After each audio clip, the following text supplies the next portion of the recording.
If you only know Robert as a bloated, miserable king, it's jarring to reconcile that image with the man swinging this hammer with devastating force.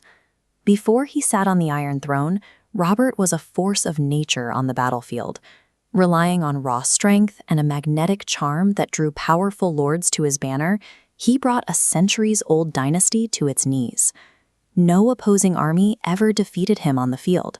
No skilled assassin slipped past his Kingsguard, and no cunning rival outmaneuvered him for his crown.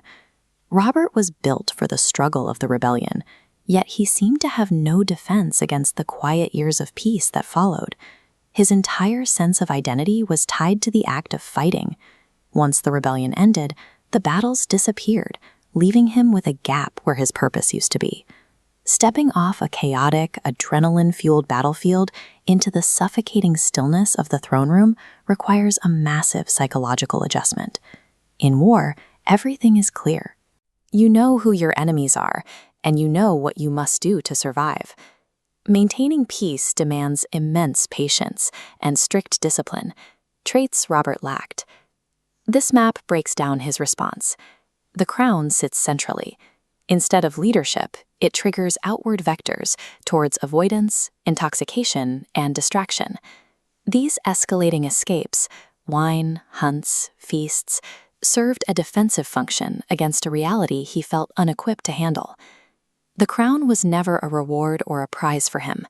It locked him into a lifetime of tedious responsibilities he despised. Those legendary excessive indulgences we hear so much about reveal a man running as fast as he can from his own life. Robert possessed a sharp self-awareness and openly acknowledged his own failures as a ruler. He even confessed the truth about the very foundation of his rebellion. Everyone believed the war was a crusade fought to rescue his true love, Lyanna Stark. But he barely knew Lyanna. He was fighting for an idealized memory of a woman he projected his own desires onto. When he finally took the throne, that romantic illusion shattered.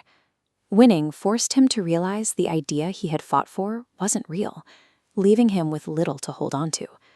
He made a conscious, daily choice to look away from his responsibilities, preferring a ghost to the living people around him. Rather than doing the unglamorous work of rebuilding a fractured kingdom for the future, he chose to live inside the comfort of his past glory. By refusing to govern, his personal neglect slowly seeped out and structurally infected the entire realm. It started in his own home. He cultivated a cold, hostile marriage with his wife, and remained alienated from the children he believed were his own flesh and blood. Then it spread to his court. By constantly delegating his duties, he allowed a corrupt small council to quietly grow their own power and spread systemic rot right beneath his feet. This timeline chart maps the resulting political fallout. Starting high at the rebellion victory, his apathy drives a steady downward trend in realm stability. At the end of the X-axis, that power vacuum splinters into the chaos of the War of the Five Kings. His final moments, a drunken hunting trip and a moment of slow reflexes, represented a life governed by carelessness rather than the control he once held. There is a dark poetry to his demise. The man who once commanded the chaos of a continental war was undone by his own lack of it. Robert Baratheon sits outside the simple categories of villain or hero. He serves as a tragic, human warning that surviving the battlefield does not mean you are prepared for the peace. His life forces us to look past the glory of the fight and answer a much harder question.